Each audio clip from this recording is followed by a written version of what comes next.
आज बात करते हैं आईपीएल के एक ऐसे रन चेस की जो किसी मास्टर क्लास से कम नहीं था। एक बड़े स्कोर का पीछा कैसे किया जाता है, चलिए इसे जरा गहराई से समझते हैं। तो कहानी शुरू होती है इस नंबर से 221। सोचिए, टी20 मैच में इतना बड़ा टारगेट। ये एक पहाड़ जैसा स्कोर था जो कोलकाता नाइट राइडर्स ने मुंबई इंडियंस के सामने खड़ा कर दिया था।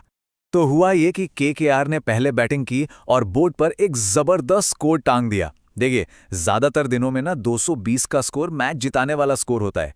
सबको लगा कि बस केकेआर ने तो मैच अपनी जेब में डाल लिया है। हाँ, तो जब पहली इनिंग्स खत्म हुई तो माहौल बिल्कुल यही था कि केकेआर बहुत मजबूत पोजीशन में है। उम्मीद थी कि मुकाबला एकदम कांटे का होगा, शायद आखिरी ओवर तक जाएगा। लेकिन मुंबई इंडियंस के इरादे तो कुछ और ही थे। चलिए देखते हैं कि इस पहाड़ जैसे लक्ष्य का जवाब उन्होंने दिया कैसे, और इसकी कहानी शुरू होती है उनके ओपनर्स से। मुंबई ने ना इस टारगेट को चेज करने में कोई डिफेंसिव अप्रोच नहीं अपनाया। उन्होंने फैसला किया कि भाई आग का जवाब आग से ही दिया जाएगा। जैसी ताबड़तोड़ शुरुआत केकेआर ने की थी, मुंबई ने भी बिल्कुल पहले ओवर से ही वही अटैकिंग गेम दिखाया। और इस अटैक को लीड किसने किया? रोहित शर्मा और रेयान रिकेल्टन की जोड़ी ने। अरे दोनों ने मिलकर केकेआर के बॉलर्स पर ऐसा हल्ला बोला कि मैच का पूरा नक्शा ही बदल गया। रोहित के 78 और रिकेल्टन के 81, इस पार्टनरशिप ने तो आधे मैच से पहले ही मुंबई को ड्राइविंग सीट पर बिठा दिया था। तो इस जबरदस्त शुरुआत के बाद अब आते हैं मैच के मिडिल फेज पर। यह समझना बहुत जरूरी है कि कैसे उस तूफानी स्टार्ट ने बाकी के चेस को बिल्कुल आसान बना दिया।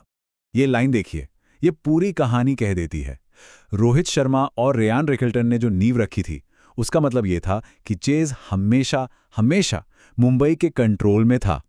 सच तो यह है कि मैच तो एक तरह से शुरुआती ओवर्स में ही जीता जा चुका था। हाँ, बीच में कुछ विकेट्स गिरे, बिल्कुल गिरे, लेकिन उस मजबूत फाउंडेशन की वजह से मुंबई की टीम पर कभी पैनिक वाला माहौल बना ही नहीं। रिक्वायर्ड रन रेट कभी चिंता का कारण बना ही नहीं। सबको पता था कि टाई ब्रेक आराम से चेज हो जाएगा। तो चलिए अब सीधा चलते हैं मैच के उन आखिरी पलों में, जब इस शानदार चेस को फिनिशिंग टच दिया गया। यहां से असली रोमांच शुरू होता है। और फिर कमेंट्री बॉक्स से आवाज आती है, स्कोर्स लेवल। स्कोर बराबर हो चुके थे, जीत बस एक हिट दूर थी। और वो विनिंग मोमेंट कुछ ऐसा था, ये कमेंट्री की लाइनें पढ़िए, उस पल को दोबारा जी लीजिए जब नमन धीर ने वो जोरदार शॉट मिड ऑफ के ऊपर से मारकर अपनी टीम को एक कमाल की जीत दिलाई। और ये रहा फाइनल स्कोर कार्ड। ये आंकड़े खुद कहानी बता रहे हैं। मुंबई ने 6 विकेट और 5 गेंदें बाकी रहते हुए ये मैच जीत लिया। 221 जैसे विशाल लक्ष्य को इतनी आसानी से चेस करना, ये सिर्फ एक जीत नहीं थी, ये एक स्टेटमेंट था। ये दिखाता है कि मुंबई इस मैच में कितना डोमिनेंट थी। तो अब सवाल ये उठता है कि भाई इतना बड़ा स्कोर बनाने के बाद भी केकेआर आखिर हारी क्यों? वो इसे डिफेंड क्यों नहीं कर पाए? चलिए इसके पीछे की वजह को थोड़ा खोदते हैं। शुरुआत करते हैं हारने वाली टीम के कप्तान अजिंक्य रहाणे के बयान से। जब उनसे पूछा गया तो उन्होंने साफ साफ कहा कि हमारी बैटिंग तो अच्छी थी, लेकिन हमारी बॉलिंग लाइनअप में अनुभव की कमी थी। तो अगर हम कप्तान की बात को मैच की सिचुएशन से जोड़कर देखें तो पूरी पिक्चर क्लियर हो जाती है। केकेआर के जो नए बॉलर्स थे, उन पर शुरुआत से ही इतना प्रेशर आ गया। ऊपर से कप्तान रहाणे को खुद क्रैम्प्स आ रहे थे, जिससे फील्ड पर लीडरशिप भी थोड़ी लिमिटेड हो गई। और कैमरन ग्रीन जैसे अहम खिलाड़ी बॉलिंग के लिए अवेलेबल ही नहीं थे।